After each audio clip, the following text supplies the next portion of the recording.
नमस्कार, good morning, सुप्रभात। मैं विकास कुमार कुशवाहा आप सभी का अपने यूट्यूब चैनल में बहुत बहुत स्वागत करता हूं। चलिए आइए कुछ ही मिनटों में हम लोग पिछले 24 घंटे के महत्वपूर्ण न्यूज जान लेते हैं। जी हाँ, समाचार की शुरुआत करते हैं। सबसे पहले भारतीय राष्ट्रीय न्यूज। महाराष्ट्र के उप मुख्यमंत्री और एनसीपी के नेता अजित पवार का एक विमान दुर्घटना में दुखद निधन हो गया। भारत के प्रधानमंत्री और गृह मंत्री ने शोक व्यक्त की और साथ में यह भारतीय राजनीति के लिए बहुत ही ज्यादा दुख का विषय है। आर्थिक सर्वेक्षण। जी हाँ, भारत के वित्त मंत्री निर्मला सीतारमन ने आज संसद में आर्थिक सर्वेक्षण पेश किया और कल केंद्रीय बजट भी पेश कर। यूजीसी के नए नियम। जी हाँ, यूजीसी के तहत नए नियम बनाए गए थे जिसमें धार्मिक और सामाजिक और जातीय आधार पर भेदभाव को रोकने का व्यवस्था किया गया था।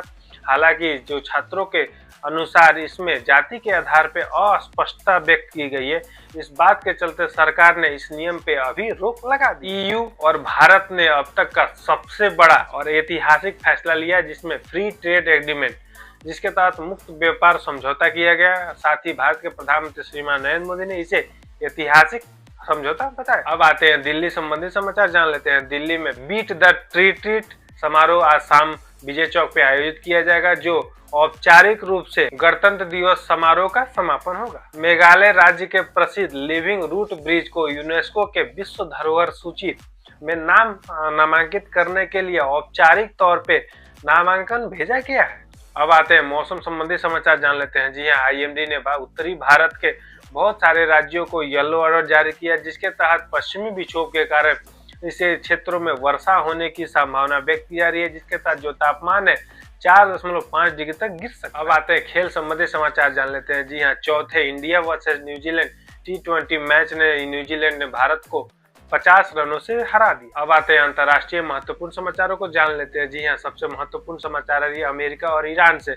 जी हाँ, अमेरिका के राष्ट्रपति डोनाल्ड ट्रंप ने ईरान को चेतावनी देते हुए कहा कि ईरान न्यूक्लियर टॉक के लिए हमारे मंच पे आए, नहीं तो जो सत्ता परिवर्तन और सैन्य हमले के लिए तैयार। यूएस फेडरल रिजर्व के ब्याज दर। जी हाँ, यूएस फेडरल रिजर्व के ब्याज दर 3.5 से 3.7% रखने का निर्णय लिया। हालांकि यह ब्याज दर राष्ट्रपति डोनाल्ड ट्रंप के आलोचनाओं और दबाव के बावजूद भी बैंकों ने अपनी नीति नहीं बदली है। अब आते हैं चीन संबंधी समाचार जान लेते हैं। जी हाँ, जापान के चिड़ियाघर से 2 पांडा 50 सालों बाद चीन वापस ला लिए। अब आते हैं व्यापार और अर्थव्यवस्था संबंधी समाचार जान लेते हैं। नौकरियों की कटौती। जी हाँ, लॉजिस्टिक दिग्गज यूपीएस ने 2026 में 30,000 नौकरियों की कटौती का ऐलान किया और साथ में अमेजन ने भी अपने कॉर्पोरेट रोल में 16,000 कर्मचारियों को निकालने की सूचना दी। सोने की कीमतें। जी हाँ, सोने अपने ऐतिहासिक स्तर के बहुमूल्य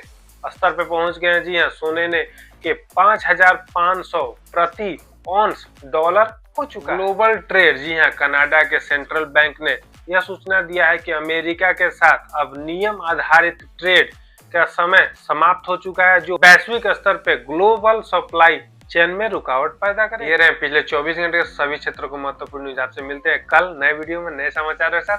तब तक अपना ध्यान रखिए। नमस्कार, जय हिंद।